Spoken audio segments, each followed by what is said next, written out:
வணக்கம் டாக்டர் ஏஜாவாட்டி வரவேற்கின்றேன். குடல் புழு சிகிச்சை மனிதர்களுக்கு அத்தனை பேருக்குமே ஏதாவது ஒரு வயதில் குடல் புழு வரும். அந்த குடல் புழுவினால் மற்ற உடல் பாதிப்புகள் நிறைய வருகிறது. எனவே குடல் புழுக்கள் குழந்தைகளுக்கு எந்த வயசில் வரும், எந்த வயசில் என்ன மாதிரியான சிகிச்சைகள் கொடுக்கணும், பெரியவர்களுக்கு வருமா, வந்தால் என்ன மாதிரியான அப்ரோச் நம்ம பண்ணணும், இந்த குடல் புழு வராமல் தடுப்பது எப்படி, குடல் புழுக்கான சிகிச்சை என்ன இடைவெளியில் நம்ம குடல் புழு மருந்து எடுத்துக்கொள்ள வேண்டும் அப்படிங்கிறத பற்றி டீட்டெயிலாக பார்க்க போகிறோம். ரொம்ப இம்பார்ட்டன்ட் வீடியோ அண்ட் எல்லாத்துக்கும் யூஸ்ஃபுல்லாக இருக்கும். வீட்டில் குழந்தைகள் இருக்கிறவங்களுக்கு கண்டிப்பாக ஒரு விழிப்புணர்வு பதிவாக இருக்கும். பெரியவர்களுக்கும் குடல் புழு சம்மந்தமான ஒரு சில இன்சைட் உங்களுக்கு இது கிடைக்கும். முழு வீடியோ பாருங்கள். முதல்ல குடல் புழுக்கள் அப்படின்னா என்ன அப்படின்னா, நம்முடைய பெருங்குடல் பகுதியில் ஒட்டி வாழக்கூடிய ஒரு சில உயிரிகள். இந்த குடல் புழுக்கள் ரொம்ப காமன், எல்லாருக்கும் இருக்கும். இது பிரச்சனைக்குரியது அல்லது பிரச்சனைக்கு அல்லாதது அப்படின்னு வச்சுக்கலாம். இந்த பிரச்சனைக்குரியதுன்னா அதனுடைய பெருக்கம் அதிகமாகிடுச்சு அப்படின்னா அதன் காரணமாக அப்டாமினல் கிராம்பிங், வயிறு வலி வரலாம், அடி வயிற்றுல குத்து வலி மாதிரி இருக்கிறது, சாப்பிட்டது சரியாக டைஜஸ்ட் ஆகாமல் இருக்கிறது, அல்லது அடிக்கடி பசிக்கிறது, கொஞ்சம் நம்ம என்ன சாப்பிட்டாலும் அடிக்கடி எனக்கு பசி எடுத்துக்கிட்டே இருக்குது அப்படிங்கிற மாதிரி சிம்டம்ஸ். அண்ட் மலத்திலேயே குடல் புழு நம்ம பார்க்கறது, குடல் புழுக்களினுடைய முட்டைகள் சின்ன சின்ன எக் மாதிரி மலத்தில் தென்படுவது, growth சரியா இல்லை, குழந்தைகளுக்கு வந்து சரியானபடிக்கு வளர்ச்சி இல்லாமல் இருக்கிறாங்க, ரொம்ப அண்டர் வெயிட்டாகவே இருக்கிறாங்க, அண்ட் ஹீமோகுளோபின் ரொம்ப கம்மியாக அனிமிக்காக காணப்படுறாங்க அப்படின்னா இது குடல் புழுக்களுக்கான அறிகுறிகளாக இருக்கலாம். பிரச்சனைக்குரிய குடல் புழுக்களான அறிகுறிகளாக இருக்கலாம்.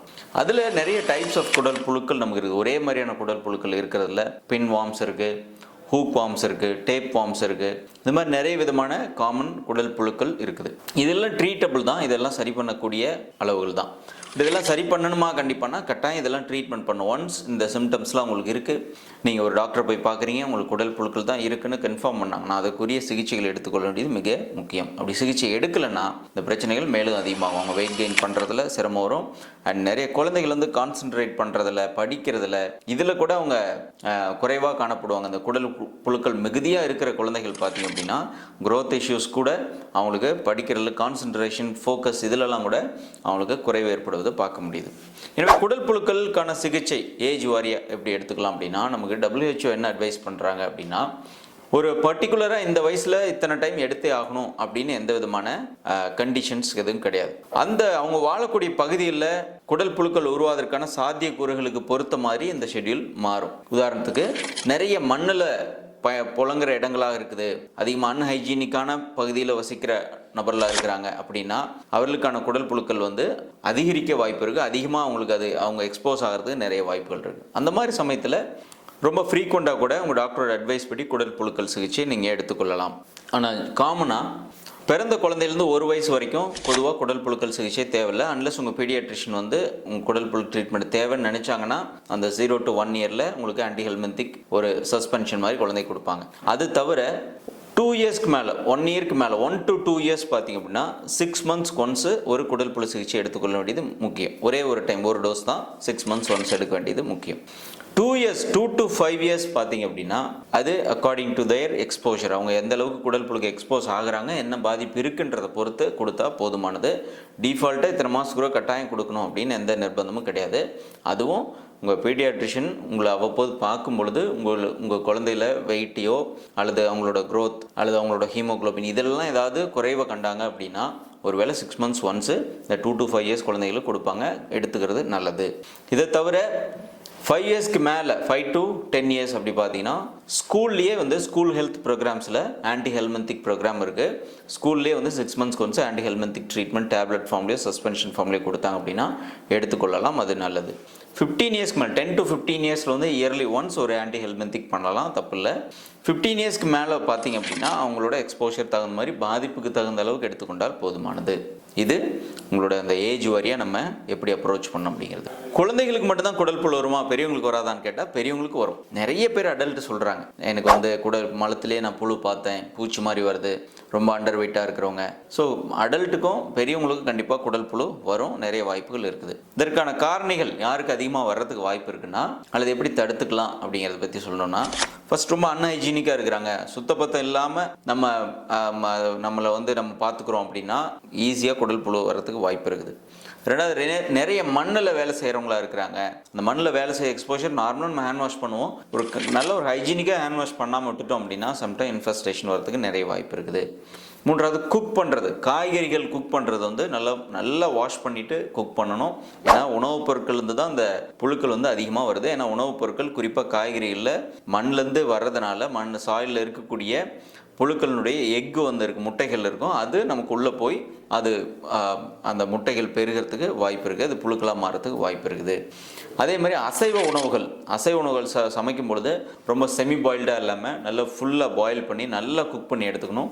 குறிப்பாக பன்றி இறைச்சி உண்பவர்கள் வந்து நல்லா குக் பண்ணி எடுத்துக்கணும். ஏன்னா பன்றி இறைச்சியில் நிறைய வார்ம்ஸ் இருக்கிறது, குறிப்பாக பின் வார்ம்ஸ், டேப் வார்ம்ஸ், இதெல்லாம் பன்றி இறைச்சியின் மூலமாக மனிதர்களுக்கு வரதுக்கு நிறைய சாத்தியக்கூறுகள் இருக்கிறது. ஸோ இந்த மாதிரி ப்ராக்டிஸ் எல்லாம் ப்ராப்பராக பண்ணாலே பெரும்பாலும் குடல் புழுக்களை அடல்ட்டிலும் தவிர்க்க முடியும். அதேமாதிரி குழந்தைகளுக்கு ஒரு சில ப்ரிவென்டிவ் மெஷர்ஸ் கட்டாயம் பேரண்ட்ஸ் எடுத்துக்கணும். நம்பர் 1, வெளியில் போய் விளையாடிட்டு வராங்க அப்படின்னா கண்டிப்பாக நல்லா சோப் போட்டு கை வாஷ் பண்ணணும், 2 கை ஹேண்ட் வாஷ் பண்ணணும், முழங்கை வரைக்கும் ஹேண்ட் வாஷ் பண்ணணும், அதுக்கப்புறம் தான் அவங்க சாப்பிடணும். ஸ்கூல் போயிட்டு வந்தாலும் வந்த உடனே கை கால் நல்லா வாஷ் பண்ணிட்டு தான் அவங்க அடுத்த வேலைக்கு போகணும்.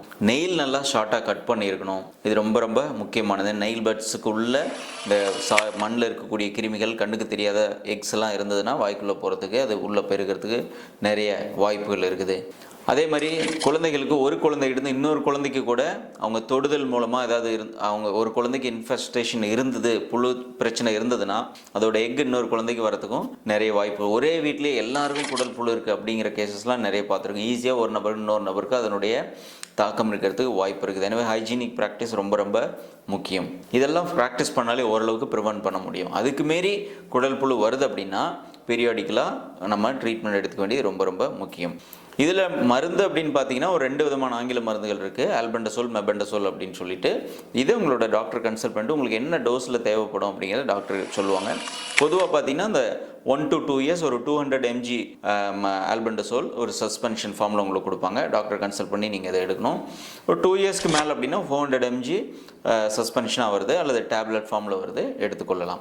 ரொம்ப ஃப்ரீக்வெண்ட்டாக அடிக்கடி குடல் புழு மாத்திரை எடுக்கிறது அட்வைஸ் பண்ணுறது கிடையாது. அது குடல் வலிவோ அல்லது குடல் எரிச்சல் நோய் உண்டு பண்ணுறதுக்கு வாய்ப்பு இருக்குன்றனால நீங்களாகவே மெடிக்கலில் போய் அடிக்கடி குடல் புழு மாத்திரை வாங்கி போடுறதை அவாய்ட் பண்ணணும். டாக்டரோட அட்வைஸ் படி எடுத்துக்கிறது தான் சரியானதாக இருக்கும். இதில் நேச்சுரலாக ஹோம் ரெமடி ஏதாவது பண்ண முடியுமா அப்படின்னு கேட்டிங்கன்னா, இது புழு அப்படிங்கிறதுனால, புழு உயிரினங்கள் அப்படிங்கிறதுனால இது ஆயுர்வேதிக்கில் இருக்கக்கூடிய ஒரு பொருளை கொடுத்து முழுமையாக வெளியேற்றுறதுக்கான சாத்தியக்கூறுகள் குறைவு. ஆனால் ஒரு சில பொருட்கள் மருந்துகளாக கிடைக்குது. அவை குடற்புழுனுடைய உருவாக்கம் மற்றும் அதனுடைய இனப்பெருக்கம் இதை கம்மி பண்ணுது. அதே சமயத்தில் குடல் புழுக்கள் வெளியேறுவதற்கு உதவி செய்யக்கூடிய ஒரு சில மருந்துகள் இருக்குது. அதில் குறிப்பாக ஆயுர்வேதா சித்தா பெர்ஸ்பெக்டிவில் பார்த்தீங்கன்னா வாய் விடங்கம், இது குடல் புழு சிகிச்சையில் பயன்படுத்தக்கூடிய ஒரு பொருள். 2வது புங்க எண்ணெய், புங்க மரத்தினுடைய விதைகள்லேருந்து எடுக்கக்கூடிய எண்ணெய் தான் புங்க எண்ணெய். இது குடல் புழுக்களை வெளியேற்றுவதற்கு பயன்படுது. வேம்பினுடைய விதைகளில் எடுக்கக்கூடிய வேப்ப எண்ணெய் அல்லது மலைவேம்பிலிருந்து வரக்கூடியதான் அதே மலைவேம்பாதி தைலம் அப்படின்னு வருது. மஞ்சள், கார்லிக், பூண்டு, ஓமம், இந்த மாதிரி ஒரு சில பொருட்களோட காம்பினேஷனில் ஆன்டிஹெல்மத்திக் மருந்துகளாக கிளாசிக்கல் ப்ரிப்பரேஷனில் ப்ரிப்பரேட்டரி ப்ரிப்பரேஷனில் மருந்துகளாக வருது. இது உங்களோட சித்தா ஆயுர்வேத டாக்டர் கன்சல்ட் பண்ணி நீங்கள் யாருக்கு வேணுமோ அவங்களோட ஏஜ், அவங்க என்ன வெயிட்டில் இருக்கிறாங்க, அவங்களோட டைஜஸ்டிவ் கெப்பாசிட்டி என்ன, அவங்களுக்கு வேறு ஏதாவது பிரச்சனை இருக்கா குடலில் அப்படிங்கிறத பார்த்துட்டு டாக்டர் கன்சல்ட் பண்ணி எடுக்கிறது தான் நல்லது. வீட்லேயே ப்ரிப்பேர் பண்ணி எடுக்கிறது தவிர்க்கிறது நல்லது. சில நேரங்களில் பாகக்காய் கொடுக்கலாம். அந்த கசப்புத்தன்மை காரணமாக புழு சம்டைம்ஸ் கொஞ்சம் வெளியேறலாம். எனவே ஒரு சேஃபான ஹோம் ரெமடியை நீங்கள் எடுத்துக்கணும் அப்படின்னா பாகக்காய் சாறு 5 வயசுக்கு மேலே இருக்குது அப்படின்னா நீங்கள் ஒரு 50 ml அளவிற்கு பாகக்காய் சாறு குழந்தைகளுக்கு கொடுக்கலாம். ஒரு 15 நாளைக்கு ஒரு முறை மட்டும் கொடுக்கலாம். இது குடல் புழு வெளியேற்ற உதவுமே தவிர முழுமையான எராடிகேஷனுக்கு இது ஹெல்ப் பண்ணாது. இதை கொடுத்தாலும் டாக்டர்கிட்ட கூட்டிகிட்டு போயிட்டு காட்டி இந்த ஆல்பெண்டசோல், மெபெண்டசோல் ஆர் வேறு என்ன ட்ரக் அவங்களுக்கு அப்ளிகபிளாக இருக்குன்னு உங்கள் டாக்டர் நினைக்கிறாங்களோ அந்த சிகிச்சை எடுத்துக்கொள்ள வேண்டியது ரொம்ப முக்கியம். ஸோ இந்த குடல் புழு சிகிச்சை அப்படின்னு வரும்போது உங்களுக்கு தொடர்ச்சியாக வயிறு வலி இருக்குது. இந்த குடல் புழு சிகிச்சைலாம் நான் எடுத்துட்டேன், இருந்தாலும் தொடர்ச்சியாக எனக்கு வயிறு வலி இருக்குது, ப்ளோட்டிங் இருந்துகிட்டே இருக்குது, வாமிட்டிங் சென்சேஷன் இருக்குது, அண்டர் வெயிட்டாக நான் இருக்கிறேன் அப்படின்னா குடல் புழு தாண்டி வேறு ஏதேனும் பிரச்சனைகள் இருக்குதா அப்படிங்கிறதையும் உங்கள் டாக்டர்கிட்ட செக் பண்ணி ஏதாவது தேவையான பரிசோதனைகள் பண்ணி அதற்குண்டான ட்ரீட்மெண்ட் இருக்கிறது ரொம்ப முக்கியம். ஏன்னா நிறைய பேர் குடல் புழுன்னு சொல்லி அதையே ரிப்பீட்டடாக ட்ரீட் பண்ணிக்கிட்டு வேறு ஏதேனும் பிரச்சனை இருந்ததுன்னா அதை விட்டுறதை நம்ம பார்க்குறோம். எனவே குடல் புழு சிகிச்சை அப்படிங்கிறது மேண்டேட்ரி, ரொம்ப முக்கியத்துவம் தான். ஆனால் அதே சமயத்தில் இந்த வயிற்றுப்பகுதியில் ஏற்படக்கூடிய சிம்டம்ஸ், அறிகுறிகளுக்கு இது மட்டுமே காரணமாக எடுத்துக்கொண்டு ட்ரீட் பண்ணுறதும் தவறானதாக அமையும். எனவே இந்த அளவுக்கு தான் குடல் புழு சம்மந்தமாக நீங்கள் அப்ரோச் பண்ணணும். குறிப்பாக குழந்தைகளாக இருந்தாங்க அப்படின்னா கண்டிப்பாக டாக்டர்கிட்ட நீங்கள் வேறு ஏதாவது ஒரு காரணத்துக்கு கூட்டிகிட்டு போகிற காய்ச்சல் அல்லது சளி அப்படி கூட்டிகிட்டு போகிறீங்கன்னா கூட டாக்டர்கிட்ட கன்சல்ட் பண்ணிக்கிட்டு பீரியாடிக்கலாக குடல் புழு சிகிச்சைகள் எடுத்துக்கொள்ளலாம். ஃபாலோ பண்ணுங்கள், யூஸ்ஃபுல்லாக இருந்திருக்கும்னு நினைக்கிறேன். உங்கள் ஃப்ரெண்ட்ஸ் அண்ட் ஃபேமிலிஸ் அண்ட் குழந்தைங்க இருக்கிறவங்களோட மற்ற ரிலேட்டிவ்ஸ்க்கு ஷேர் பண்ணுங்கள், யூஸ்ஃபுல்லாக இருக்கும். நன்றி, வணக்கம்.